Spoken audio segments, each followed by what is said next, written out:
এইখন আপোনালোকলে 2012 চনৰ ব্ৰায়ো এখন লৈ আহিছোঁ।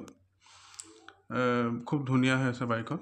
আৰু আপুনি চাওক, মানে মিউজিক চিষ্টেম হওক বা 4খন পাৱাৰ উইণ্ড' হওক, গোটেইখিনি বস্তু আছে। AC পাৱাৰ ষ্টিয়াৰিংটো অলৰেডি আছেই। আৰু আপোনাৰ গাড়ীখন খুব সুন্দৰ হৈ আছে, মানে একদম ছিংগুল হেণ্ডেড। খালি গাড়ীখনৰ কণ্ডিশ্যন এটা আছে, সেইটো মই আপোনালোকক কৈ দিছোঁ। চাই যাওক আপোনালোকে, মই কৈ আছোঁ কণ্ডিশ্যনটো কি হৈ আছে। গাড়ীখন আপোনাৰ ইঞ্জিনৰ পৰা হওক বা বডিৰ ফালৰ পৰাই হওক খুব সুন্দৰ হৈ আছে। মানে একো মানে যোনে এবাৰ চলাব মানে সি ল'বই মানে গাড়ীখন, তেনেকুৱা আৰু আৰু গাড়ীখনৰ কণ্ডিশ্যন এটাই হৈ আছে যে গাড়ীখনত আপোনাৰ ছেকেণ্ড অ'নাৰ হৈ আছে।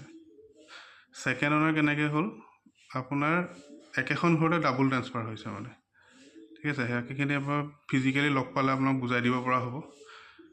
আৰু গাড়ীখনৰ প্ৰাইচটো বিচাৰি থকা হৈছে 160 ফিক্স প্ৰাইচ। এইটো যদি কোনোবা ইণ্টাৰেষ্টেড হয় আপোনালোকে জনাব পাৰিব। গাড়ীখনৰ ফটোখিনিও দি দিছোঁ মানে কমপ্লিটলি, যাতে মানে আপোনালোকে চাই ল'ব পাৰিব। ভিডিঅ'টো মানে ইণ্টেৰিয়ৰ ভিডিঅ'টো দিছোঁ, বাকীখিনি ফটো দি দিছোঁ, আপোনালোকে চাই লওক।